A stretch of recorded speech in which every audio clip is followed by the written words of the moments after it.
না না মা, অনেক হয়েছে। আর নয়, এমনভাবে তো আর চলতে পারে না। এমন ঝিরঝির করে বৃষ্টি পড়ছে, এর মধ্যে আর কিছু না হোক, ডাল আর চাল দিয়ে খিচুড়ি আর তার সঙ্গে গরম গরম মাছ ভাজা খেলে বেশ ভালোই হবে। কি বলো বউ?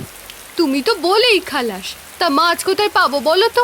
এমনি তো রাতভর বৃষ্টি হয়, সকালেও মাঝে মাঝে বৃষ্টি হতে থাকে। তুমি তো সেই সকালে কোনো রকমে নদীতে চলে যাও, আর এই কদিন যে কটা মাছ এনেছো তার একটাও কি খাওয়া যাবে? ভারী ভুল হয়ে গেছে আমার। আসলে মাছ তো সমস্ত মহাজনের কাছে তুলে জমা দিতে হয়, তারপর সেইখান থেকে খাওয়ার জন্য যেটুকু মাছ আমরা পাই। তবে খাওয়ার মাছটুকু বিক্রি করে দিলে তো বেশি টাকা পাওয়া যায়। বৃষ্টির সময় ঘরে চাল দিয়ে জল পড়ে, মহাজনের কাছ থেকে টাকা নিয়ে ঘরটা মেরামত করলাম, তার জন্যই তো। তোমায় আর কি বলবো, সবই আমার কপাল বুঝলে, সবই আমার কপাল। বাপের বাড়িতে আমার এমন অবস্থা ছিল না, অন্তত খাওয়া দাওয়ার তো কোনো কষ্ট হতো না। তোমার বাড়িতে আসার পর থেকেই আমার এমনটা হয়েছে। অমন কথা বলো না বউ, তোমায় কি কোনোদিনও না খাইয়ে রেখেছি আমি? এমন কি কোনোদিনও হয়েছে বলো? হাত পুড়িয়ে তো রান্না আমাকেই করতে হয়। কিভাবে রান্না করি, কিভাবে খাবার জোগাড় করি, সে তো আমিই জানি। কতদিন আর ওই আলু সেদ্ধ ভাত আর ওই শাক পাতা খেয়ে থাকবো বলো তো? কতদিন ভালো করে মাছ খাই না, মাংসের গন্ধ যে কতদিন শুকে দেখিনি সে কথা তো ভুলেই গেছি। তুমি এমন করে বলছো তো?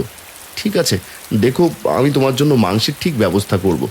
আমাকে 2 দিন সময় দাও। আজকে নদীতে যাই মাছ ধরতে, তারপর মহাজনের সঙ্গে আমি ঠিক কথা বলবো। এসব নিয়ে তোমায় আমি কিছু বলতে চাই না, তার জন্যই তো চুপ করে থাকি। লোকে শুনলে বলবে, দেখো খাওয়ার জন্য বরকে খোঁটা দিচ্ছে। কিন্তু এইভাবে কতদিন আর শাক পাতা খেয়ে থাকা যায় বলো তো? বৃষ্টির মধ্যে তোমাদের কাজ তো আর বন্ধ হয়নি। বৃষ্টিতে নদীতেও ভালো মাছ আছে, সেই মাছ মহাজনকে দিয়ে বেশ ভালো টাকাও তো তোমরা পাও। তাহলে আরে ওইখানেই তো সমস্যা। বৃষ্টিতে আমার নৌকার অবস্থা খারাপ হয়েছে, তাছাড়া নতুন করে জাল কিনতে হয়েছে। মহাজন তো আর সমস্ত টাকা একা দেবে না, সে আমাদেরও দিতে হয়।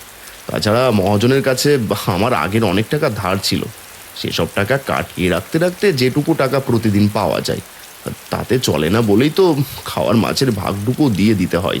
তোমার মায়ের শরীর আবার খারাপ হয়েছে, যাওয়ার সময় একবার দেখে যেও। সে সকাল থেকে কেমন যেন কাঁপুনি দিয়ে জ্বর এসেছে। একবার কবিরাজ মশাইয়ের কাছ থেকে ওষুধ এনে দিয়েছিলাম, কিন্তু তাতে আরাম কিছু হয়েছে কিনা আমি জানি না।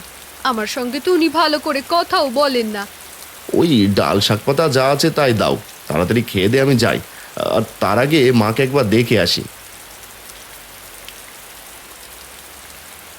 মা, ও মা, তোমার শরীর এখন কেমন আছে? জ্বরটা কমেছে কি? ওষুধ খাচ্ছ তো? তাতে লাভ টাভ কিছু হচ্ছে নাকি, না কি হচ্ছে বলো? আমি আর বেশি দিন নেই রে, আমার যাওয়ার সময় হয়ে গেছে। তোরা ভালোভাবে থাকিস বাবা। বৌমা কথায় কথায় মুখ করে আমাকে, তোকেও ভালো করে বোঝে না। এমনিতেই আমার কোনো কথা ভালো করে সে শোনে না, আর এখন তো আমি অসুস্থ হয়ে বিছানায় পড়ে রয়েছি। আমার কথা আর কি শুনবে বলতো? আমার মরার পরে যে তোদের কি হবে, তাই ভাবি আমি। আরে ওসব কথা ভাবছো কেন? কবিরাজ মশাই বলেছেন তোমার এখনো 100 বছর সময় আছে। তাছাড়া এই কদিন তোমাকে ভালো করে খেতে দিতেও তো পারি না। এবার বুঝতে পারছি কেন বউটা আমার সঙ্গে এমন করে। তোমার কথা ভেবেই সে এমন করে। হ্যাঁ রে মুখ পোড়া, এতদিন তাহলে বুঝেছিস বউ তোর সঙ্গে এমন মুখ করে কেন? আমার সঙ্গে করে কেন বলতো? ভালোর জন্য করে সে। আগে থাকতে বউটার কথা তো ভালো করে শুনিনি, যখন যা ইচ্ছে তাই করেছি, তাই এখন শরীর এমন হয়ে পড়েছে। বৌমা আমার বছর খানেক হলো বাড়িতে এসেছে, আর এসেই সব কিছু যেন নিজের হাতে তুলে নিয়েছে। তো তোকে এমন বকাবকি করে কি তোর ভালোর জন্যই তো? সব কিছু আমি শুনতে পাই। কি করব বলো তোমা? জমি জমা যেটুকু ছিল তোমার শরীর খারাপের সময় ওটা বিক্রি করে দিতে হয়েছে। সেই টাকায় তো তোমার চিকিৎসা করাতে পারলাম। তাতে তুমি খানিকটা সুস্থ হলে বলেই তো এখনো তুমি আমাদের মাঝে আছো। তুমি চলে গেলে আমাদের কি হবে বলো তো? বোকার মতো কথা বলিস না। সবাই কি আর চিরদিন থাকে রে? একদিন না একদিন সবাইকেই যেতে হয়। তোর বাবাকেও যেতে হয়েছে, আর আমাকেও যেতে হবে। কিন্তু আমার জন্য তুই জমিটুকু বিক্রি করে দিলি। এখন চলবে কি করে তোদের? ওসব ঠিক হয়ে যাবে। মাছ ধরে যেটুকু টাকা পাই তার থেকে তো আর সব খরচ হয় না। কিছু কিছু টাকা মহাজনকে আমি আলাদা করে দিয়ে রাখি। সে কথা বউ জানে। বউকে বললে সে আবার কি ভাববে, তাই আমি আর বলিনি। ওই টাকা দিয়ে ধীরে ধীরে জমিটা ছাড়ানোর চেষ্টা করছি। আমার কথা শোন, তুই মহাজনের কাছ থেকে জমিটা চেয়ে নে।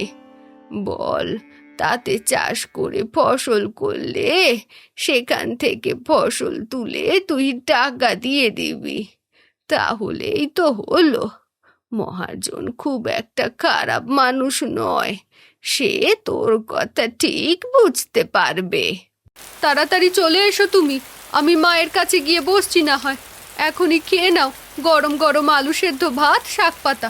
ওটা ঠান্ডা হয়ে গেলে ভালো লাগবে না খেতে তখন। যা বাবা, খেয়ে নে। বউটাকে আমার কাছে পাঠিয়ে দে, আমি তার সঙ্গে একটু কথা বলে দেখি।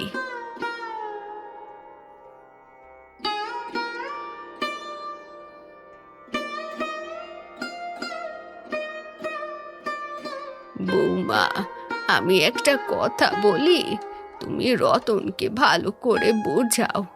জমিটা মহাজনের কাছ থেকে তুলে নিতে বলো, না হলে তোমাদের বিপদ হবে ভবিষ্যতে। না, সেটা হয় না মা। জমির টাকা পুরোপুরি না দিয়ে সেই জমি কিছুতে ফিরিয়ে নেওয়া যাবে না। আমি তা হতে দেব না। তাছাড়া উনি যে কিছু টাকা মহাজনকে মাঝে মাঝে দেয় জমির জন্য, সে কথা আমি জানি, তাই আমি কিছু বলি না। উনি নিজেই মাঝে মাঝে এর জন্য মনে মনে বড় দুঃখ পায়। মা, তুমি আর এসব কথা বলো না তো। তুমি বেশি চিন্তা করো না, তোমার শরীর খারাপ করবে। চিন্তা কি আর করি সাধে? দেখতে দেখতে বছর খানেক কেটে গেল। বাড়িতে নতুন আবার কেউ আসবে? নাতি নাতনির মুখ না দেখে আমায় চলে যেতে হবে? সে কষ্ট যে আলাদা। আর তারপর তোদের এমন অবস্থা এখন। আমি একটা কথা বলি মা, আমাদের বিয়েতে তো আমার বাড়ি থেকে তেমন কিছু দিতে পারেনি। আমার মায়ের পুরনো দুটো সোনার গয়না ছিল, তা আমি এইখানে আনিনি। ওটা সেই বাড়িতেই আছে। তাতে চিন্তা নেই, বাবার কাছে তো রয়েছে। আমরা বিপদে আপদে পড়লেও তো কাজে লাগাইনি কোনোদিনও। আসলে ওটাই আমার মায়ের শেষ স্মৃতি। ওইটা দিয়ে যদি কোনোভাবে জমিটা ফেরত আনা যায়। এত বড় কথা তুই বলতে পারলি? তুই তো আমায় মা বলে ডাকিস, তাহলে তুই এত বড় কথা বলতে পারলি? আর কটা দিন ধৈর্য ধর, আর কয়েকটা দিন ধৈর্য ধর। ভগবান ঠিক মুখ তুলে তাকাবেন, দেখবি ওই জমি আমাদের কাছে ঠিক আসবে। তোকে আর চিন্তা করতে হবে না। আমি নদীতে গেলাম, তোমরা মা আর মেয়েতে ঘরেই থাকো, বুঝলে? বাইরে বৃষ্টি পড়ছে, বাইরে যেও না। আমি দেখি মহাজনের কাছে যাই আজকে। দুদিনের মধ্যে তোমাদের মাংস আর খিচুড়ি আমি নিজের হাতে রান্না করে খাওয়াবো। দেখ, অনেকদিন মাংস আমিও খাইনি, যদিও খেতে পারি না। তবে তোরা খুশি মনে আনন্দ করে খিচুড়ি আর মাংস খাবি, তা দেখেও আমার শান্তি। আজ সকালে আপনার ছেলেকে অনেক কিছু বলেছি, তাই বোধহয় খারাপ ভেবেছে। কিন্তু না বলে কি করব বলুন তো?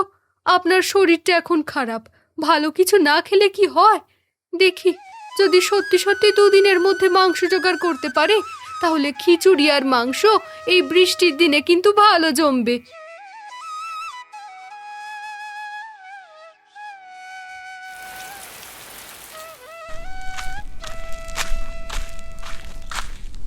তুই এসব কি কথা বলছিস রতন? তোর টাকা আমার কাছে যা পাওনা রয়েছে সব কিছুই তো আমি তোকে দিয়ে দিয়েছি। তাছাড়া মাঝে মাঝে তুই আমার কাছ থেকে যে টাকা নিয়েছিস তার হিসেব আমার কাছে আছে। সমস্ত কথা আমি জানি বাবু, কিন্তু বউটা হঠাৎ করে মাংসের কথা বলছিল আজকে। অনেকদিন হলো মাংস খাইনি। তাছাড়া এই ঝড় বৃষ্টির সময় এই বর্ষাকালে সবার অবস্থাই এমন। তা তো আপনি বুঝতেই পারছেন। ঘরে মাছ নিয়ে যেতে পারি না, নিয়ে গেলেও তা এখন আর মুখে রোচে না। একভাবে মাছ খেতে খেতে কেমন হয়ে গেছে মুখটা, সেটাই বুঝতে পারছি না। তাহলে তুই আমায় কি বলতে চাইছিস বলতো? বেশি কিছু নয়, আসলে আজকের টাকাটা যদি আপনি আমায় দিয়ে দিতেন, মানে আজকের টাকাটা আপনার ওই পাওনা টাকার থেকে না কেটে তার সঙ্গে যদি খাওয়ার মাছটাও দিতেন, সেটা আমি বাইরে কাউকে বিক্রি করে সেখান থেকে কিছু টাকা পেতাম। ঘরে অনেক কিছু তো আনতে হবে, তার সঙ্গে যদি পারতাম একটু মাংস, তাহলে তো ভালোই হতো। ঠিক আছে, তোদের নৌকা নিয়ে 3 জন মাঝি যেমন যায় তেমনই যাবে। আজকে যদি তুই সবার থেকে বেশি মাছ আনতে পারিস, তাহলে আজকে তোর যত টাকা হবে সমস্তটাই আমি তোকে দিয়ে দেব। আর তার সঙ্গে সেই টাকা তোর ধারের হিসেবে যাবে না। রতন, এটা কিন্তু বেশ ভালো সুযোগ। মহাজন এমন একটা সুযোগ তোকে দিয়েছে। যদি তুই কাজটা করতে পারিস তাহলে তোর মাংস কেনার টাকা উঠবে, আর তার সঙ্গে তোর সমস্ত টাকা হিসেব থেকে বাদও চলে যাবে। আপনি সত্যি বলছেন বাবু? আমি যদি সবার থেকে বেশি মাছ ধরতে পারি, তাহলে আজ আপনি আমার সমস্ত টাকা মুকুব করে দেবেন এবং তার সঙ্গে কিছু টাকাও দেবেন? তুই এতদিন ধরে আমায় চিনিস, কেন তুই জানিস না? আমি যখন একবার কথা দিয়েছি, তাহলে সেই কথার খেলাপ হবে না। এখানে আর দাঁড়িয়ে কোনো লাভ নেই, বুঝলি? তাড়াতাড়ি যা, তোরা মাছ ধরে নিয়ে আয়। বিকেলে সঙ্গে সঙ্গে চলে আসবি, তখন দেখবো আমি। কি মনে হয় বলতো রতন, আমরা কি সবার থেকে বেশি মাছ ধরতে পারবো না? তাহলে কি আমরা সেই সুখের দিন দেখতে পারবো না? আমি আমার সবটুকু দিয়ে চেষ্টা করেছি বিশু, যেখানে যতবার জাল ফেলতে হয়েছে ফেলেছি। এদিকে আমরা তো কখনোই যাই না, সেখানেও গিয়েছিলাম আজ, কিন্তু আকাশের অবস্থা একদমই ভালো নয়। বেশিক্ষণ আর এই নদীর দিকে থাকা যাবে না, নদীর পাড়ে যেতে হবে আমাদেরকে। তোমার ভাগ্য যদি ভালো থাকে তাহলে আর আজ আর কোনো চিন্তাই করতে হবে না। প্রতিদিন আমরা যেমন মাছ ধরি তার থেকে বেশি মাছ ধরেছি। আরে কি হচ্ছে রে এটা? চারদিকটা কেমন অন্ধকার হয়ে আসছে না বিশু? ওদিকে তাকিয়ে দেখ তো একবার। এতক্ষণ পর্যন্ত তো আকাশের অবস্থা ভালোই ছিল, তাহলে হঠাৎ করে কি হলো? এমন যদি কালো মেঘে আকাশ ভরে যায় আর তারপরে ঝড় ওঠে, আমরা কি নৌকা নিয়ে নদীর পার পর্যন্ত পৌঁছতে পারবো? আমার হাতে যখন নৌকা আছে, কোনো চিন্তা নেই তোদের। বেশু, নৌকার দুটো দিক শক্ত করে ধরে থাক। আর নৌকার তলায় যে মাছ আছে, সেই মাছ যেন একটা নিচে পড়তে না পারে সেটা দেখ। আজ রতনের জন্য আমাদের এই কাজ করতেই হবে। এরপর প্রচণ্ড ঝড় উঠল হঠাৎ করে। ওরা নৌকা সামলাতে পারছিল না, বারবার একপাশে হেলে পড়ছিল। তখন চিৎকার করে উঠল রতন, আমার জন্য এমন হয়েছে, হে ভগবান! আমারও তো লোভের জন্যই, আমারও তো বেশি সময় ধরে নদীতে মাছ ধরতে এসে এই প্রথমবার এত দূর পর্যন্ত এসেছিলাম। আমার এই অন্যায় শাস্তি ওদের দিও না, বিশু আর ভবানীকে দিও না, তুমি শাস্তি দিতে হলে আমাকে দাও। হাই হাই হাই, এটা কি হলো? রতন যে নদীর জলে ছিটকে পড়ে গেল। আরে ভবানী, তাড়াতাড়ি নৌকা নদীতে নিয়ে চল। রতন নদীর জলে ভেসে যাচ্ছে, ওকে যদি তুলতে না পারি তাহলে নদীর সাথে ও ভেসে চলে যাবে। আচ্ছা বেশু, বোকার মতো রতন দুটো হাত ছেড়ে এমনভাবে দাঁড়াতে গেল কেন বলতো? আরে রতনকে আর একা একা নৌকা চালিয়ে এসেছিল? আমরা তো চেয়েছি আজকে রতনকে জিততে হবে। আমাদের এমন দুঃখের দিনের মধ্যে অন্তত একদিন যদি আনন্দের দিন হয়, তাহলে আর অসুবিধা কি আছে? আমার ভীষণ ভয় করছে ভবানী, রতন তো নদীর জলে পড়ে গেছে, অথচ বুঝতে পারছি না এখন আমি কি করব। ওই দেখ, ওই দেখ, জলের মধ্যে রতনের হাত দুটো দেখা যাচ্ছে মনে হচ্ছে। এক্ষুনি ঝাঁপিয়ে পড় তাড়াতাড়ি তুই, আমি শক্ত করে ধরে রাখছি তোকে, আর নৌকাটা সামনের দিকে নিয়ে যাচ্ছি। তাড়াতাড়ি উঠে আয়, তাড়াতাড়ি উঠে আয় রতন। আরে আরে, এমন ভাবে তুই নদীর জলে পড়ে যাবি সেটা তো আমরা বুঝতেই পারিনি। আমাদের এই মাছ নিয়ে আর সবাইকে নিয়ে আর যেভাবে হোক ফিরতেই হবে। ভাগ্যিস তোরা আমায় টেনে তুললি, বারবার যেন মনে হচ্ছিল জলের তলায় আমি এক্ষুনি ডুবে যাব, আর উঠতে পারবো না। এখনো কিন্তু আমাদের কাজ শেষ হয়নি, হ্যাঁ? এখনো ফিরতে হবে, আর মাছ ওজন করে দেখতে হবে। সবার থেকে যদি আমাদের মাছের ওজন বেশি হয়, তাহলে কিন্তু রতন জিততে পারবে। এবার তাড়াতাড়ি উঠে আয়, চল চল। এই অন্ধকার এখন ঠিকভাবে যে কি করে যাবো তাই চিন্তা এখন। আমাদের সঙ্গে তো আলো নেই, বিকেল বিকেল প্রত্যেকদিন ফিরে যায় বলে আসার সময় লণ্ঠনের প্রয়োজন হয় না। আজকে তাড়াহুড়ো করে বেরোতে গিয়ে সেটাও ভুলে গেছি। বুঝতে পারছি না এখন আমি কি দেখে এখান থেকে ফিরবো। সন্ধ্যাবেলা নদীর জল আমাদের গ্রামের দিকে যায়, আমরা এসেছিলাম উল্টো দিকে, অর্থাৎ নদীর ঢেউয়ের সঙ্গে সঙ্গে গেলে আমরা কিন্তু আমাদের গ্রামের দিকে যেতে পারবো। আর গ্রামে আমাদের ঘাটে মহাজন আর তার লোকেরা এবং আলো থাকবে। এক্ষুনি চল, নদীর জল যেমন যায় আমরাও তেমন ভাবেই যাব।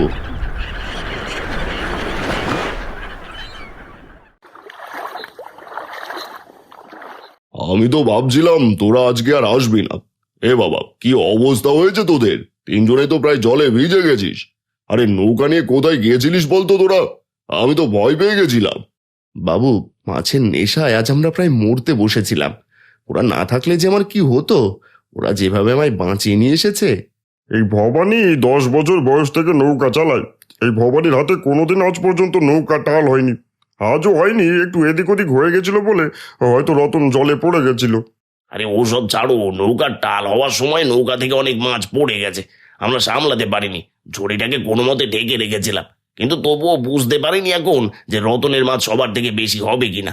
কিছুই বুঝতে পারছি না আমি। বাকিদের মাছের ওজন করা হয়ে গেছে, এখন রতনের মাছ নিয়ে আয়। রতনের মাছ ওজন করে যদি সব থেকে বেশি হয় দেখি, তাহলে আমি আমার কথা রাখবো।